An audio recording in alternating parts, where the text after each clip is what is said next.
WhatsApp guys, आज हम देखने वाले हैं सऊदी शेख ने ओवैसी को दिया ताबड़तोड़ जवाब दारुल उलूम देवबंद के गजवाए हिंद फतवे पर। ओ भैया, वीडियो होगी काफी इंटरेस्टिंग। सीताराम टीवी चैनल से है, ओरिजिनल वीडियो का लिंक है डिस्क्रिप्शन में। और भैया ओवैसी की तो रूह कांप गई होगी। देखते हैं पूरी वीडियो। 1 2 3 गो। दारुल उलूम देवबंद ने जारी किया गजवा-ए हिंद फतवा। उत्तर प्रदेश की दारुल उलूम संस्था का भारत में इस्लामीकरण करने की नापाक साजिश सऊदी अरब के प्रिंस ने इस फतवे को जायज ठहराने वाले कट्टरपंथियों को दिया मुंह तोड़ जवाब। दोस्तों, भारत देश के उत्तर प्रदेश सहारनपुर में स्थित देश की सबसे बड़ी इस्लामिक संस्था दारुल उलूम देवबंद ने एक फतवा जारी किया है जिसमें गजवा-ए हिंद को मान्यता दी गई है। लेकिन आपको बता दें कि इस फतवे से देश में आक्रोश की स्थिति पैदा हो चुकी है। सभी संत, आचार्य और अधिकारी लोग इस फतवे के विरोध में खड़े हो चुके हैं। इसके अलावा एनसीपीसीआर ने तो सरकार से एफआईआर तक करने को कह दिया है। लेकिन सवाल ये उठता है कि गजवा-ए हिंद फतवा क्या है? आखिर क्यों इस फतवे के खिलाफ आक्रोश की स्थिति पैदा हो चुकी है? जानेंगे दारुल उलूम संस्था के बारे में, जिसे कट्टर इस्लामिक कंट्री सऊदी अरब से विरोध झेलना पड़ रहा है। जानेंगे सब कुछ, बस आप वीडियो के साथ अंत तक बने रहे। दोस्तों, स्वागत है आपका सीताराम टीवी पर। आगे चलने से पहले अगर आप सच्चे सनातनी राम भक्त हैं तो इस वीडियो को एक लाइक करके कमेंट में जय श्री राम जरूर लिखें। चलिए वीडियो में आगे बढ़ते हैं। दोस्तों, फतवे पर बात करने से पहले बात करते हैं कि दारुल उलूम की। तो दारुल उलूम भारत देश के सहारनपुर जिले के कस्बे देवबंद में स्थित एक इस्लामिक मदरसा है जिसका उद्देश्य मुस्लिम समाज में सुधार और उत्थान करना है। आपको बता दें कि दारुल उलूम देवबंद की स्थापना 1857 में हुई थी, जिसका मुख्य लक्ष्य भारत के मुसलमानों को इस्लामी शिक्षा प्रदान करना है। लेकिन अब तो लगता है कि ये अपने लक्ष्य के विपरीत काम कर रहे हैं। लेकिन दारुल उलूम देवबंद अब भी चर्चा में क्यों बना है? गजवा-ए हिंद पर सियासी गदर क्यों छाया हुआ है? आपको बता दें कि दारुल उलूम की आधिकारिक वेबसाइट पर एक विवादित फतवा जारी किया गया है जिसमें गजवा-ए हिंद को वैधता दी गई है। गजवा-ए हिंद को आसान हिंदी भाषा में समझाए तो मुस्लिम समुदाय मिलकर गैर मुस्लिम राष्ट्र जैसे भारत पर आक्रमण करना, उस पर कब्जा करना और आक्रमण पश्चात इस्लाम की स्थापना करना है। इस्लाम को फैलाने के उद्देश्य से जो युद्ध लड़ा जाता है उसमें इस्लामिक लड़ाकों को गाजी कहा जाता है। इस युद्ध के दौरान अगर किसी मुस्लिम लड़ाके की शहादत हो जाती है तो ये उसके जीवन का सर्वोच्च बलिदान होगा। मुस्लिम समुदाय के ये लोग गैर मुस्लिम लोगों को काफिर के नाम से पुकारते हैं, लेकिन अब तो मुख्यतः हिंदुओं को काफिर की संज्ञा दी जाती है। गजवा-ए हिंद मुख्यतः इस्लाम के पैगंबर मोहम्मद सल्लल्लाहु अलैहि वसल्लम द्वारा जारी एक भविष्यवाणी है जिसमें भारत में मुस्लिम और काफिरों के बीच युद्ध का जिक्र है। भविष्यवाणी में यह बात भी होती है कि युद्ध में मुसलमानों की जीत होती है और एकेश्वरवाद और शरिया कानून लागू होता है।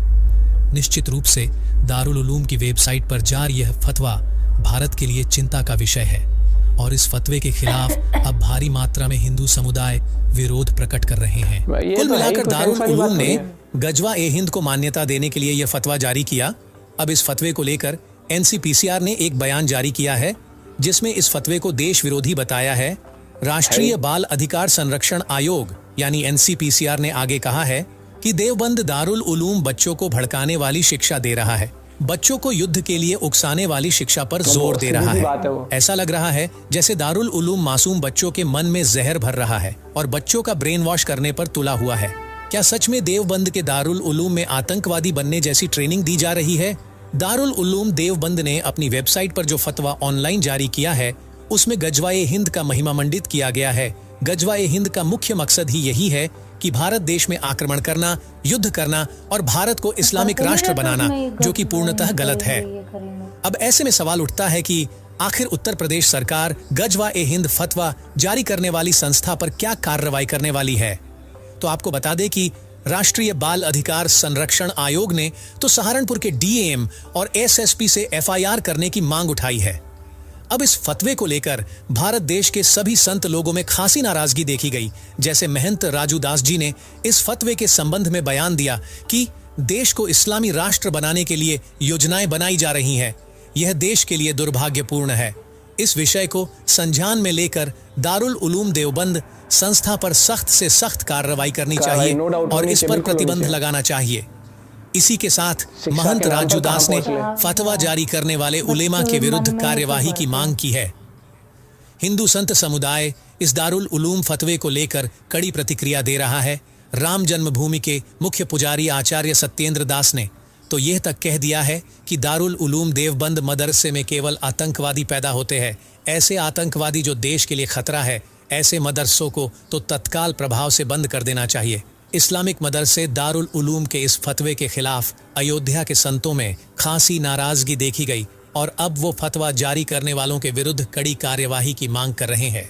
विश्व हिंदू परिषद के शरद शर्मा ने इस फतवे के संदर्भ में बात कही है कि बहुसंख्यक हिंदू कभी भी इस प्रकार की घोषणा नहीं करते हैं कि किसी को निकाल बाहर कर दिया जाएगा, लेकिन मुस्लिम समुदाय द्वारा जो बीच बीच में यह फतवे जारी किए जाते हैं, यह फतवे भारत राष्ट्र को क्षति पहुंचाने वाले होते हैं। दारुल उलूम देवबंद के अनुसार किसी शख्स ने गजवा-ए हिंद को लेकर उनसे ऑनलाइन सवाल किया था। इसी सवाल का जवाब में दारुल उलूम ने यह बात कही थी, जिसको लेकर अभी दारुल उलूम देवबंद चारों तरफ से घिरा हुआ नजर आ रहा है। केवल हिंदू संत समाज ही नहीं, बल्कि कुछ मुस्लिम स्कॉलर भी इस फतवे के खिलाफ खड़े हो चुके हैं। दारुल उलूम के इस विवादास्पद फतवे के विरोध में देश भर में एक बहस सी छिड़ चुकी है। यूनाइटेड हिंदू फ्रंट देश की राजधानी दिल्ली में इस फतवे के विरोध में प्रोटेस्ट कर रहे हैं, जिसमें दारुल उलूम देवबंद पर कड़ी कार्रवाई करने की मांग की जा रही है। प्रोटेस्ट कर रहे जय भगवान गोयल ने कहा कि दारुल उलूम देवबंद में जिहादियों और आतंकियों के द्वारा भारत को 2047 तक गजवाए हिंद बनाने का षड्यंत्र रच रहे हैं। अगर ये षड्यंत्रकारी आतंकी हमारे पुलिस सुरक्षा बलों के द्वारा अगर मारे जाते हैं तो वे शहीद कहलाएंगे। अगर आतंकी शहीद कहलाने लगे तो यह हमारे वीर जवान सैनिकों के लिए अपमान की बात होगी। एक तरफ जहां भारत के सनातन का पराक्रम देखिए कि मुस्लिम बाहुल्य देश में एक बड़े हिंदू मंदिर का निर्माण हुआ है, जिसका उद्घाटन स्वयं नरेंद्र मोदी ने किया। इटली का विराट राम मंदिर भी जो जल्द ही भक्तों के लिए शुरू होने वाला है। कुल मिलाकर देश विकासशील से विकसित बने और विश्व गुरु बनने की दिशा की ओर अग्रसर है। लेकिन इधर ये मौलवी भारत देश में रहकर भारत पर ही आक्रमण करने की बात कर रहे हैं और जवाबी कार्यवाही में मरने वाले जिहादियों एवं आतंकियों को शहीदों की उपाधि देना ये कहां तक ठीक है। इस फतवे के संदर्भ में तपस्वी छावनी पीठाधीश्वर जगत गुरु परमहंस आचार्य ने भी बयान दिया है, जिनके अनुसार गजवा-ए हिंद को मान्यता देना राष्ट्र विरोधी मानसिकता है। इस फतवे के खिलाफ घोर आपत्ति है।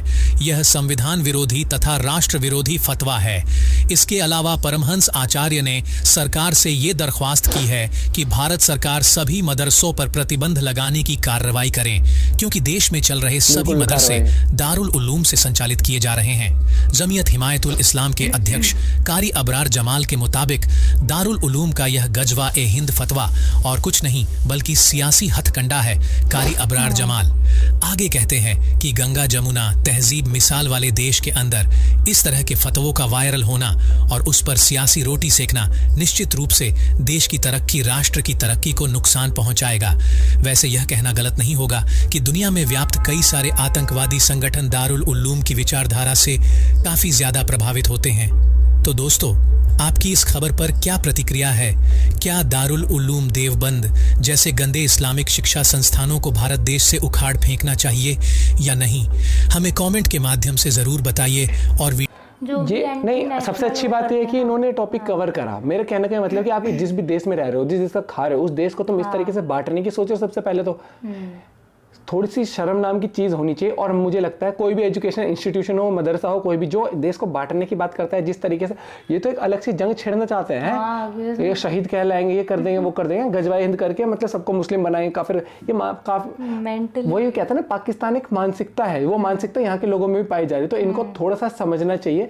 और जो ये ऐसी हरकतें, बयान या फतवा जारी करते हैं, भैया उनको पकड़ो, सीधी सीधी जेल दो इनको। तो ठीक है, इन्होंने देश का भट्टा बिठा देना है। इनको ना तो कल्चरल वैल्यूज पता है, ना किसी धर्म की रिस्पेक्ट करना जानते हैं। इन्होंने सिर्फ ये सोचा हुआ है कि बस ऐसी बातें कर दे कि अफरा तफरी मच जाए, और ये अपने आप को सबसे ऊपर समझते हैं। मैं हमेशा कहता हूँ भैया, कोई जाति ऊपर नहीं, कोई जाति नीचे नहीं, इंसान को सबसे पहले इंसानी वैल्यूज आनी चाहिए। इन्होंने अपने धर्म के ऐसे ठेकेदार बन चुके हैं कि भैया हम न सुनते किसी की। और इनकी मैं बता रहा हूँ, ये अपनी आने वाली पीढ़ी की, अपने आने वाले लोगों का सत्यानाश कर रहे हैं। उस वजह से ये चीज़ देख लेना कि भैया ये जब इनको रियलाइज होगा 10 से 15 साल बाद, जो इनकी अब अगली जनरेशन आएगी जिनके खाने के लाले पड़ जाएगी, जब नौकरियां नहीं मिला करेंगी।